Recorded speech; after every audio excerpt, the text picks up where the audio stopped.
Here she blows.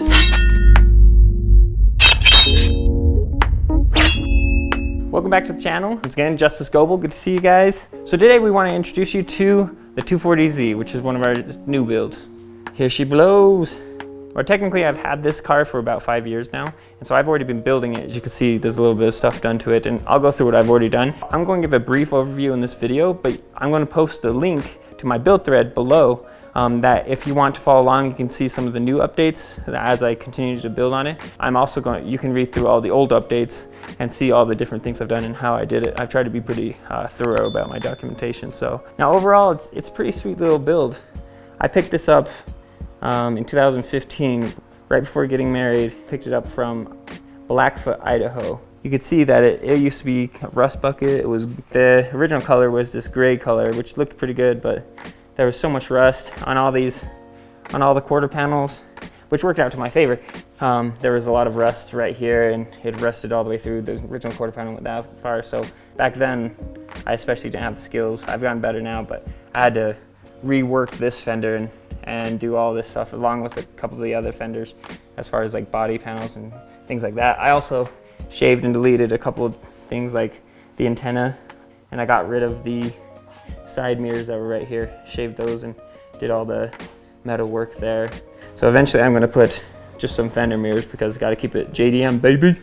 I had it sandless blasted in my front yard a few years back. I was trying to get it done for my wedding, but it just didn't happen. I ended up cutting my face open and getting a pretty gnarly gash, which I also documented that in the build thread, so you can read that. But yeah, that kind of screwed up my progress, and it ended up just kind of taking forever, and plans have changed so much. Originally it was going to be just a straight restoration, and then since then I've decided to do a few other things with it, as you can see. So if you look in here, you can see I've gutted it out.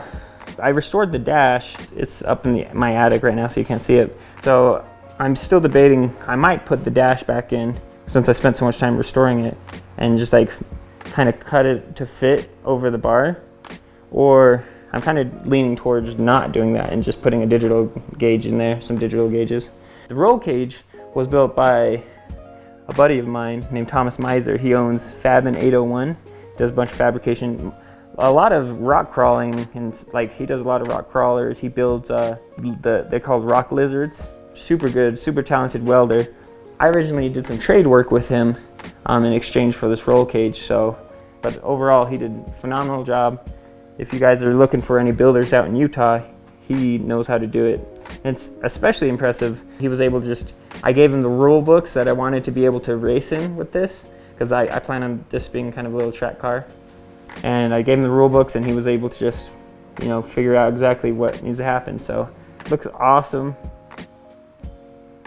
And he went all out on it. You can see the cage also goes through there. Pretty amazing job that he did. So the engine itself, so I got these from some locals here they bought a 240SX and wanted to put a 2JZ into it. And this is RB25.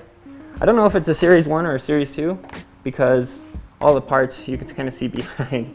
So you can see my garage is finished. In later episodes, my garage won't be finished because I've already filmed those episodes. And I'm going to just kind of put this at the beginning since it's the entire overview. Don't be alarmed, you're gonna go back in time. Anyway, so you can see all my parts right here for the engine, for the RB. Got a lot of crap mounts. I'll have a video that I'm going to go through that, how I built those mounts. Got plenty of parts put on, but since this came already kind of modified, I don't know if it's a Series 1 or a Series 2 because any of the initial things that identified it were already replaced with aftermarket parts. So not sure, don't really care. I've got plenty of plans kind of making this even cooler, so eventually it's gonna be sweet. My goal is kind of like 400 to 500 horsepower at most. I don't want it to be a 1,000 horsepower monster or anything, so it's already a really light car as it is. Got some paint on there apparently, whatever. As you see, my car is super dusty right now. Since I did all the work, I did the drywall with it in here, and so I need to clean all the drywall off and just poop. Poop. Some of the other stuff I've done, I changed the front air dam. Can't really see it because of my razor. This is really cool. So you can see in here, You see that there's 2 brake master cylinders right here, where originally there were only 1. I fabricated up this bracket right here to hold 2. I had to cut out this, and it's a Willwood and Tilton.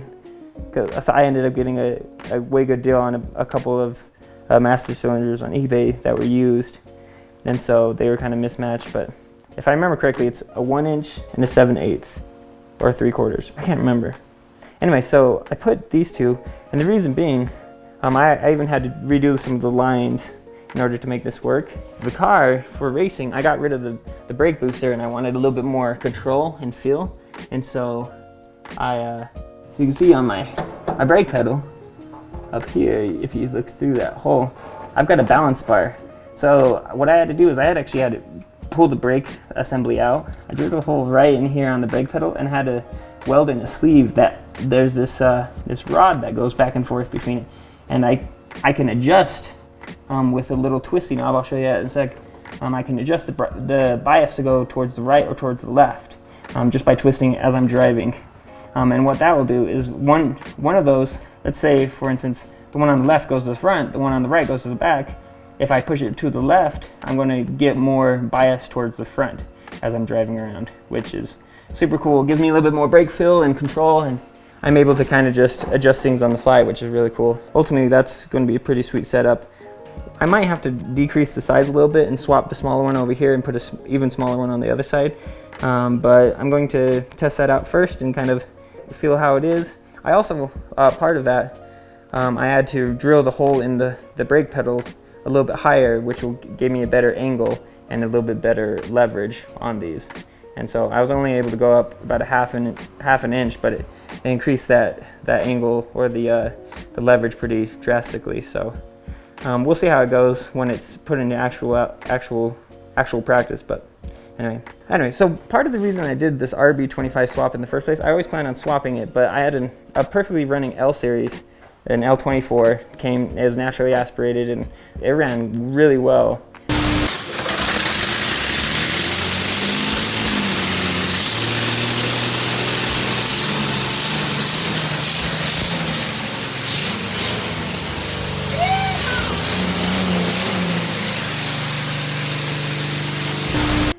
And when I first got the car, it drove really well too. I just drove, like, I would drive around the block and stuff, and didn't have any problems shifting, anything like that. Took it all apart, and then did all the body work and paint. I painted it all in my garage. It's a IS350 color, graphite gunmetal is what it's called, which you can't tell, but eventually I'm going to polish it, and I'll do a video on that, and it's going to look way better. Anyway, so I did all that work, and then put everything back together, and the engine ran perfectly. But the transmission, I noticed, wouldn't shift very well into third. And so I pulled it out, pulled the transmission apart, and actually, I have it right here, because I still want to rebuild it. It's hard to tell, but this gear right here is trashed. And so that was what was causing it. And so eventually, all I need to do is replace that gear, and I'll be able to fix it. Anyway, in that moment, I decided, after pulling it apart, I realized, crap, I need a new transmission. So I started looking for a 280ZX 5-speed transmission, which would have been a perfect swap, and you can get them pretty cheap, but at the time I could not find any. And so I was like, I looked for a few months and I just kind of gave up, and I was like, I had some buddies who had this, and so I got it for a pretty good deal with the transmission engine. And so I was like, I jumped on it. It's got, it's turboed, and so it was kind of just fell into my lap. And of course now there's a ton of the 5-speed transmissions always that every time I look on my local sellers page, I'm always finding them, but whatever. I've got an RB25 now, and I'm pretty stoked on that. So that's how I got the RB25 in the first place. Another thing that I've done is I've redone the wiring throughout the whole car. My initial wiring, actually, when I was taking it apart, I was messing with it, and it started on fire. So you can see I got a painless wiring kit. I rewired the whole car going through, and still have some stuff that I need to do down here, and I'm kind of deciding how much I'm going to do, like blinkers and crap like that. But after rewiring it initially for the L series, it ran perfectly, and I was able to do a couple of different things to the L series that were cool, like I'd upgrade the alternator and stuff. Anyway, it was pretty sweet. So one of the challenges of having the RB25 is I also needed to upgrade the fuel system. It's one of those things, once you upgrade one thing, you have to keep upgrading everything else. So what I had to do is I went down and I tore out all the brake lines that were initially in there because they were too small, and put these 3/8 lines in, which will do a much better job and should be sufficient for my horsepower level. And I ran them all the way back as clean as I can. I was just going to keep the original gas tank. I decided rather than do that, I would upgrade to this little 5-gallon tank that I got off of eBay, and that's going to go in right here. That'll be another video coming up. So the system's pretty sweet, actually. I copied some dude off of the forums who did a pretty sweet setup. So essentially, my gas tank's going to sit right here, and you can see I've got 2 pumps. So this fuel pump pulls from the fuel tank itself and puts into the surge tank. This fuel pump pulls from the surge tank and pushes it up to the engine because it's a more high-powered one, right?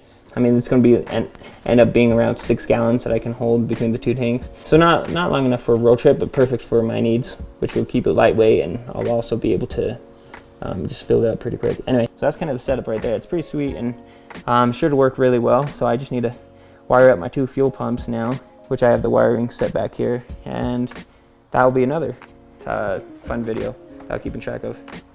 So yeah, there's a crap ton of things. I also got these new wheels, which is pretty sweet. Just American Eagle Alloy or whatever, racing wheels. Oh, the part of getting the RB in there, you notice the cross member is towards the front of the engine. So I pushed it as far back as I could, and this isn't, it's actually going to sit a little bit farther back, so it's going to be pretty close to this. Originally, these RBs came with a front sump oil pan, which worked well because the R32 GTRs have cross members in the back.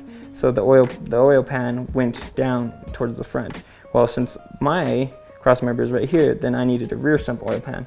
So I had a buddy, he's a cousin of mine, he threw this together using the super talented welder.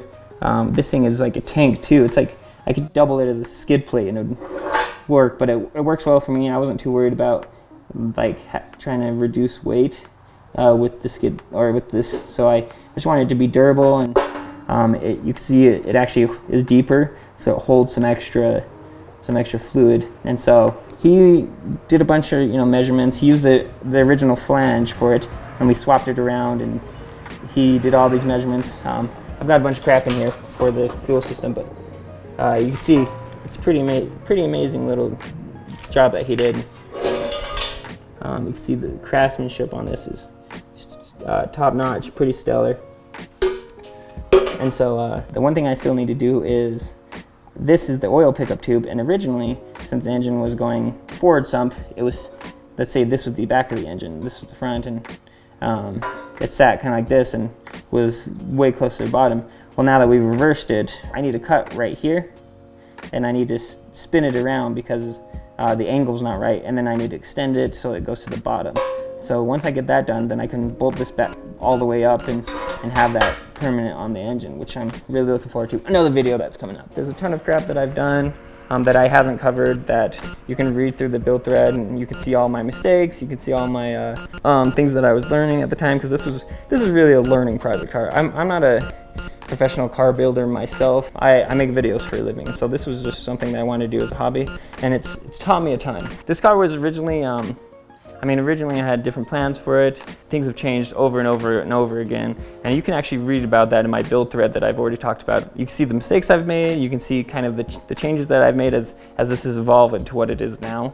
And it's getting really close to the final iteration, so I'm actually looking forward to finishing the build thread on video, and then also getting a lot of cool footage that I'll be posting on here of me doing events and different car shows and things like that. And so stay tuned for that crap. If you're really interested in the different things that I've done, go check out the build thread. Ultimately, we appreciate anything that you guys can do for us by sharing this video or liking it, or commenting on it below and kind of sharing your favorite parts. Also comment below and let me know what I should be doing, or anything that you, like if you're an RB25 expert, give me a heads up as to anything that you think I should fail. I've got some plans for it to make it bulletproof, but always looking for a little bit of extra knowledge.